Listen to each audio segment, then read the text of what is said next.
Tim Resma Polres Ogan Komering Ulu atau Oku Sumatera Selatan menangkap pelaku pembunuhan terhadap guru P3K yang ditemukan tewas di kamar kosnya pada Rabu 19 November lalu.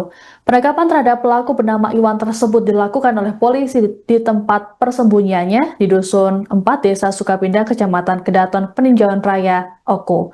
Adapun sebelumnya, jasad korban berinisial SF tersebut ditemukan dalam kondisi kaki dan tangan terikat serta mulut tersumpal. Selengkapnya mengenai informasi ini akan dilaporkan oleh jurnalis Ripoku, Leni Juwita. Selamat siang, Leni. Selamat siang, rekan Siska dari Baik, Kota Batu Rica. baik. Ya, Rekan Leni, bisa dilaporkan bagaimana update terkini terkait dengan kasus pembunuhan guru P3K di Oku ini? Siapa yang jadi pelaku pembunuhannya?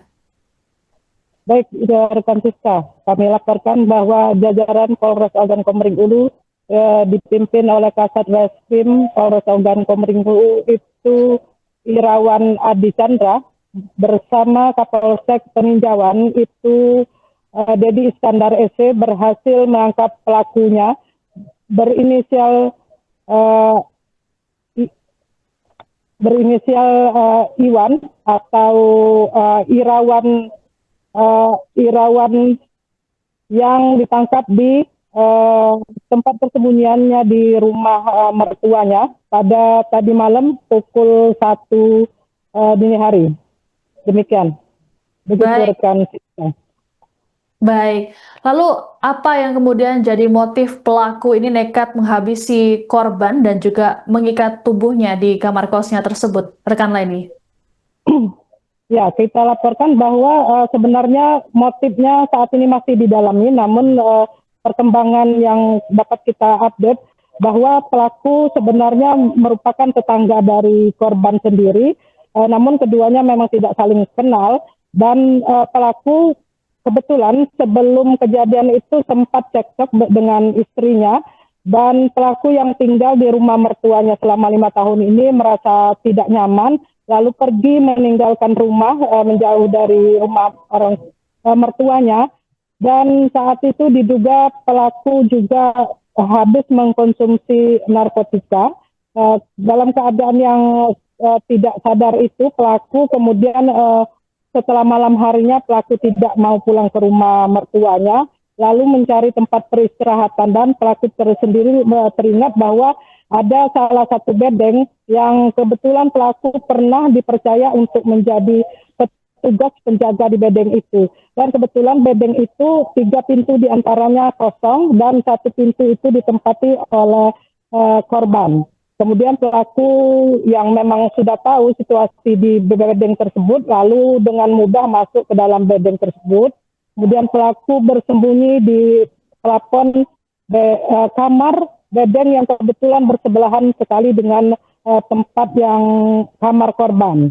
Pada siang harinya, sekitar pukul 7, korban sudah berangkat bekerja ke SMP Negeri 46 Oku yang berjarak sekitar 3 kilometer dari kediaman tempat kos korban. Nah, saat itulah pelaku masuk ke rumah kos yang ditempati korban. Sekitar pukul 13, korban pulang dari mengajar. Nah, saat itu pelaku masih berada di rumah di bagian dapur milik korban. Kemudian korban merasa kaget lalu berteriak. Korban berteriak maling, minta tolong, minta tolong. Saat itulah pelaku kemudian panik lalu membekap mulut korban. Selanjutnya pelaku juga melihat korbannya terus melawan dan menyerang pelaku maksud kami. Kemudian pelaku lalu menyumpal mulut korban dengan mengikat dengan menggunakan kain jilbab milik korban. Namun pelaku masih tetap melawan dengan cara mencakar di leher pelaku. Terdapat beberapa luka cakaran. Kemudian pelaku yang panik ini lalu mengikat kaki dan tangan korban. Kemudian sekitar 3 jam berikutnya pelaku meninggalkan rumah korban. Baik. Ya, demikian.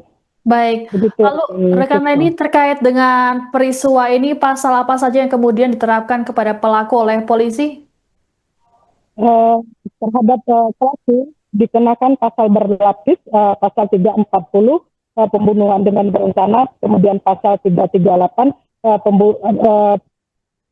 perbuatan penganiayaan yang mengakibatkan orang meninggal, kemudian di pasal 351 juga penganiayaan berat yang juga mengakibatkan orang meninggal. Kemudian juga ada kemungkinan diterapkan pasal lainnya karena pelaku juga diketahui dan sudah dilakukan tes urin dan positif mengkonsumsi narkoba. Dengan Baik, ancaman hukumannya ya lumayan 20 tahun, 15 tahun, 7 tahun. Nah, nanti baik, tergantung pasal mana yang terbukti begitu, rekan Siska. baik. Rekan lain sebelum meninggal, apakah korban ini sempat berkomunikasi dengan pihak keluarga dan juga kemarin keluarga sempat menyatakan menolak untuk melakukan otopsi, apa alasannya? Baik, rekan Siska. Sebelum terjadi peristiwa tewasnya korban ini, korban memang sempat berkomunikasi dengan sang ibunda. Dalam komunikasi tersebut, korban menyampaikan bahwa keinginannya pergi ke kota Batu Raja. Seperti diketahui bahwa kota Batu Raja merupakan ibu kota Kabupaten Ogan Komering Ulu. Korban sendiri tinggalnya jauh di pelosok pedesaan, jadi korban kemungkinan akan berbelanja. Nah, dalam komunikasi tersebut tidak ada pesan-pesan khusus atau firasat yang terlihat, yang diketahui oleh orang tua korban. Namun sebelumnya memang orang tua korban pernah bermimpi buruk tentang saat tidur di tempat kosannya. Orang tua korban, sang ibunda, sempat bermimpi bertemu dengan bayi meninggal dan mimpi-mimpi buruk lainnya. Sedangkan alasan pihak keluarga tidak atau berkeberatan dilakukan otopsi karena keluarga mengaku kasihan melihat jenazah yang sudah lama sekali meninggal namun belum juga dimakamkan. Jadi menurut pertimbangan pihak keluarga yang cukup agamis ini, jadi pendapat mereka semakin lama korban tidak dimakamkan maka akan semakin sedih begitu. Jadi itulah sebabnya mereka menolak dilakukan otopsi di Rumah Sakit Bayangkara Palembang, rekan Siska. Baik, terima kasih laporannya jurnalis Ripoku Leni Juwita melaporkan terkait kasus pembunuhan guru P3K di Oku, Sumatera Selatan. Selamat bertugas kembali. Polsek Peninjauan, Bapak Kapolsek melaporkan kepada saya telah ditemukan seorang mayat ataupun seorang meninggal dunia di dalam sebuah rumah kos di Desa Sukapindah, Kecamatan Kedaton, Peninjauan Raya, Kabupaten Oku, di mana kondisi korban saat ditemukan dalam kondisi terikat di bagian tangan, kemudian bagian pergelangan kaki, dan juga terikat oleh kain ataupun jilbab di bagian mulutnya. Dari laporan pada itu, saya memerintahkan Kasat Reskrim dan Kapolsek Peninjauan untuk melakukan penyelidikan terkait mengungkap siapa pelaku dan bagaimana peristiwa yang terjadi. Sehingga alhamdulillah tadi malam tanggal 21 November 2025 sekitar jam 01.30 dilaporkan pelaku telah dapat diamankan oleh tim gabungan dari Satreskrim maupun dari Polsek Peninjauan. Pelaku pembunuhan terhadap guru P3K di Ogan Komering Ulu atau Oku, Sumatera Selatan ternyata tinggal tidak jauh dari kos korban. Penangkapan terhadap pelaku bernama Iwan tersebut dilakukan oleh tim Resmo Polres Oku pada Jumat 21 November dini hari. Polisi menangkap Iwan di Dusun 4, Desa Sukapindah, Kecamatan Kedaton, Peninjauan Raya. Adapun saat ditangkap, Iwan tampak mengenakan kaos warna biru dan juga digiring oleh petugas. Sementara itu dalam rilis di Mapolres Oku pada Jumat siang, pelaku Iwan sudah mengenakan baju tahanan warna oranye. Kapolres Oku AKBP Endro Aribowo menerangkan pembunuhan ini bermula ketika pelaku cekcok dengan istrinya pada Selasa 18 November malam. Kemudian pelaku memilih keluar dari rumah lantaran tidak nyaman. Setelah itu Iwan mendatangi kontrakan yang bersebelahan dengan kos korban untuk tinggal sementara. Adapun kontrakan tersebut dulu sempat ditinggali oleh pelaku sehingga ia paham betul mengenai areanya.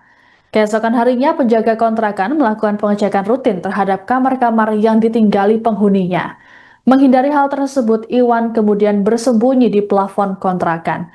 Siang harinya, Iwan terjebak di dalam kontrakan korban lantaran kondisi pintu terkunci. Saat korban pulang, ia merasa terkejut dengan keberadaan pelaku sehingga berteriak meminta tolong. Panik dengan teriakan korban, pelaku membekap korban agar berhenti berteriak. Saat itu, korban juga berusaha melawan sehingga pelaku mengalami sejumlah luka di tubuhnya. Pelaku kemudian mengikat tangan dan kaki korban serta mengambil sejumlah barang berharga korban. Setelah itu, pelaku melarikan diri menghindari kejaran polisi. Adapun dari hasil pemeriksaan polisi, pelaku ternyata juga mengonsumsi narkotika.